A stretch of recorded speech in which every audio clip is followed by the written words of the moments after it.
My lords, today we are going to talk about how to build the ultimate defensive bastion, a set of defences so capable even the United Nations of Earth could hold them. We will create the immovable object, and we will do it in a key star system, Terminal Egress. My goal today is, via a Voltum battle simulation, create an environment incredibly hostile as galactic conditions will allow, and we shall use it to test our defences. Hordes of alien filth will crash upon our walls, and we will send them back into the cold depths of space. Let us begin. My lords, there will be several components to this, and we shall begin with our Empire selection. Of course, we could do this with the mighty Commonwealth of Man. Humanity will easily be able to accomplish this feat. However, to make the test fairer, we will use cold logical machines, an empire we have designed ourselves, known as the Caretakers of Avalon. These machines, floating cubes, are a Gestalt consciousness, rogue servitors to be specific, and they've dedicated themselves to the protection of their starfish charge, the Zenak. The Caretakers operate as a guardian matrix, making them ideally suited for the task that we have for them. Furthermore, they will find themselves with a mysterious portal already within their home system, and they will have a starlit citadel already built and constructed. They will be the perfect empire to protect the galaxy from any oncoming threat. Our initial mission is twofold. We must survive the invasion from the mysterious portal, and we must find and locate an L-gate in order to find our new home, Terminal Egress. Terminal Egress, for the uninitiated, is the central system and only access point into the region of space known as the L Cluster. This space was once occupied by the Desanu Consonants, a wonderful empire who mastered the creation of nanite technology. You can find their full and detailed history in a report I've done elsewhere, but sadly we would find that they perished to their nanite creators. Nevertheless, they left us with a beautiful set of star systems and potentially the best choke point in the entire galaxy. Our objective first was to find an L-gate. Fortunately, we are aware that they only appear in systems with black holes. They need to draw on the singularity's gravity in order to power them. Thus, this was the first place we looked, and in the year 2203 we found an L-gate, not too far away from our home system. It of course took several years, decades even, to research the technology to be able to understand and unlock these L-gates, but we soon did, and in the meantime we were also extremely fortunate to discover the remains of a precursor, the Zeroni, which will be perfect for our goals. Will our luck continue to hold when we enter the L Cluster? It did!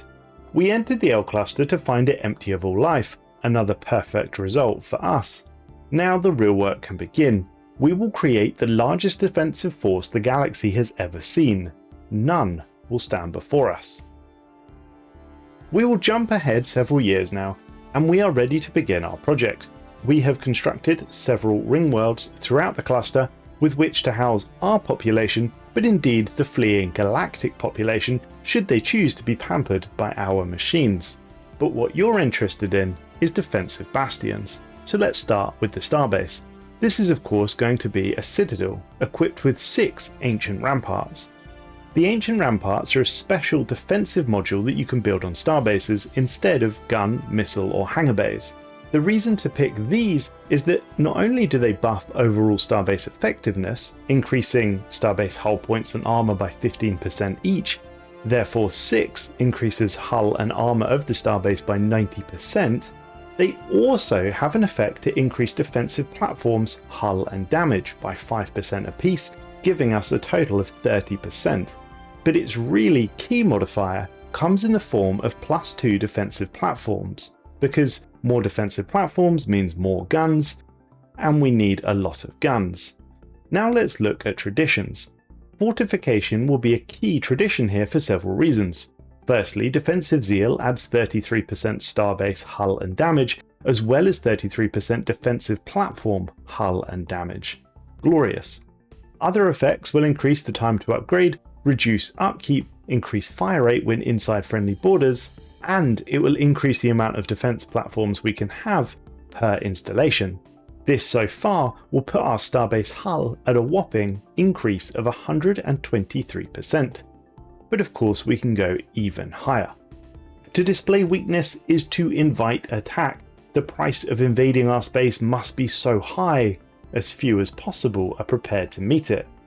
Enter Eternal Vigilance, the Ascension perk. A wonderful, gloriously powerful choice. This increases our starbase hull and damage by another 25%, as well as our defense platform damage by 25%, and the upkeep is reduced by 50%.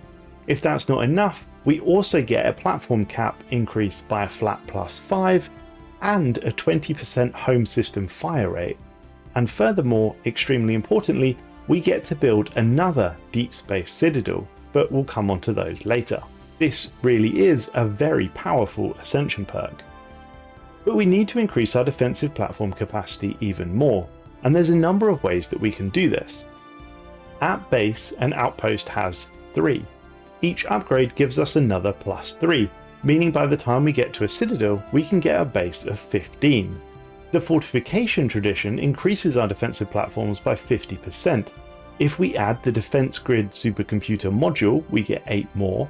The reloading bay, which is specific to our civic, adds another 2, and we have 6 ancient ramparts that I mentioned earlier. That gives us another 12. Eternal Vigilance gives us 5 more, and the end result is a cap of 63 platforms. Bloody wonderful. But let's look at designs. Now there are multiple different designs available. There are many good choices that we can use here to design impenetrable platforms. Hangar bays, for example, a clear and obvious choice. Hangars have fantastic range, strikecraft can penetrate shields and make short work of armour. They are vulnerable to point defense, but with the number that we could produce, that will largely not matter. However, an old giant returns to the battlefield: neutron launchers. Neutron launchers have the potential to be the most powerful weapon in the entire galaxy, perhaps with the exception of their psionic counterpart. Nevertheless, the principle is the same. Neutron launchers have a range of 45 to 120. They do reduce damage to shields, but increase damage to armor and hull. On top of this, they have a multiplicative damage with ship size, meaning the larger the ship's size, the more damage they do. They have 3 downsides. Firstly, their minimum range of 45 means that should any enemy ships manage to get inside of their firing arc, they'll be in big trouble. Secondly, they only have an accuracy of 75%, meaning you need to offset this with accuracy components such as the enigmatic decoder, which increases chance to hit by 5 and tracking by 5. 2 of these will bring you up to 85%, still not ideal, but better than 75. The third downside is that they use a tremendous amount of power, far more power than your regular components, meaning that you're not really able to use shields on your defensive platforms.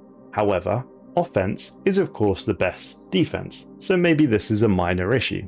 If however you ascend psionically, which of course I have, and you should, psionics is fantastic and offers tremendous power, you will be able to unlock Zro launchers, the psionic version of neutron launchers.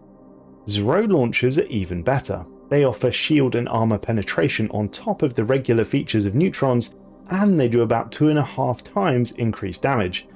They also, quite oddly, use less power, maybe because they're psionic, but anyway, that's an extra win. Zro launchers will be the basis for our defense, and I'll use the design shown on screen now. With the Sapient Combat Computer, these guns will have a 95% chance to hit, 35 flat tracking, though this will be further increased from our Origins Skywatchers. They'll bump it up to 16, and I believe we can get it as high as +30, which is tremendously powerful.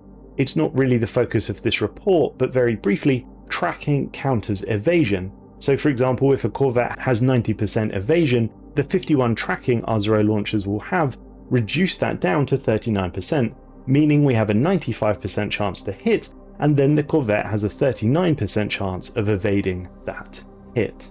So we have our Citadel, with 63 platforms pumping out 172,000 fleet power. But of course that's not going to be enough for what we're going to face.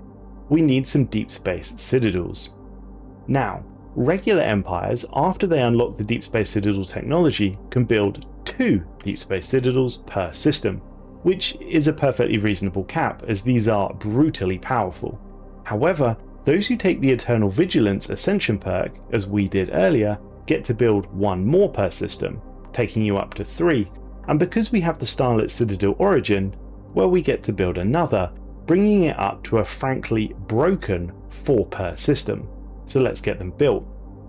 Due to the platforms that we're using, with a range limiter, I've gone for a diamond pattern around our central starbase, but you can really do more or less whatever you like with them, although I would stress to keep them relatively far away from the entry point. Range is really key here. Your deep space citadels will come with 3 variants, tier 1, 2 and 3, with 3 being the strongest. Let's design a tier 3 together. We have 9 point defense slots. I'd recommend that you split these between flak and point defense. Flak is better at killing strikecraft and point defense is better at killing missiles and torpedoes. You'll have 6 large weapon slots. Because we're psionic, I'm going to put psionic lightning on them. It has 100% accuracy, solid tracking, and has a chance to terrify enemy ships, and it synergizes really well with focused arc emitters, which will go in my X slot. You also get 9 hangar bays, so put your best strikecraft available in this spot. For defenses, we have so much power and we don't need the accuracy components, so I've gone with a mix of armor and shield and hardening on both, although it's unlikely that we'll need it. Now once built, we'll need to add some additional modules upon them. These options mostly pick themselves. Of course, we will take the defensive grid supercomputer as it gives us more platforms. Target uplink computer increases the weapons range by 50 and it stacks with the other stations as well.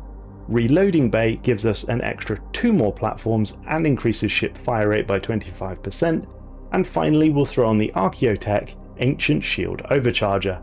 This will give us some shield hit points and add more hardening on starbases and platforms.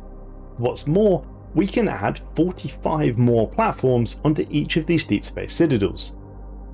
Times 4 and plus the ones we have already on our citadel, this gives us a total of 243 platforms or 972 Zro launchers, armed and ready to demolish any Xeno that enters the system. Let's build up these platforms, and I highly recommend an auto clicker. This will save your fingers. We really do need a bulk order button for this. With that complete, we have a very generous 1 million fleet power in the system.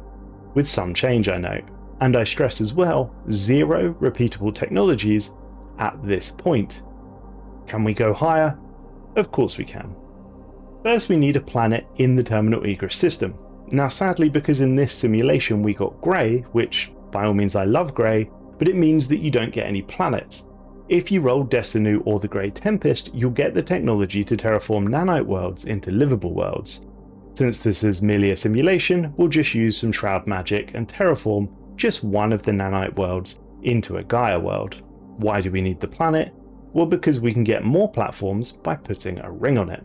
And I know if you were to have got the Grey Tempest, I believe you can build upwards of 3 planets in this system. In any case, we'll stick with just the 1, and this incidentally is when we're going to abandon our homeworld and move all of our population into the L cluster. The Gaia in terminal Egress will act as a fortress planet, and the ring worlds will be there for the galaxy's population to take refuge upon when the crisis comes. Back to the ring though. Fully kitted out level 4 ring with reloading bays and a defense grid supercomputer gives us another 29 platforms to add to our arsenal. Fantastic. Now that we've moved our entire species into the L cluster, there is a few more things to do. We should build a sentry array, because we must bear witness to what is to come. A Dyson sphere will enable our people to live without the need to concern themselves with energy, and a second ring world should be built to hold more of the galaxy's population. But finally, and most importantly, a strategic coordination center.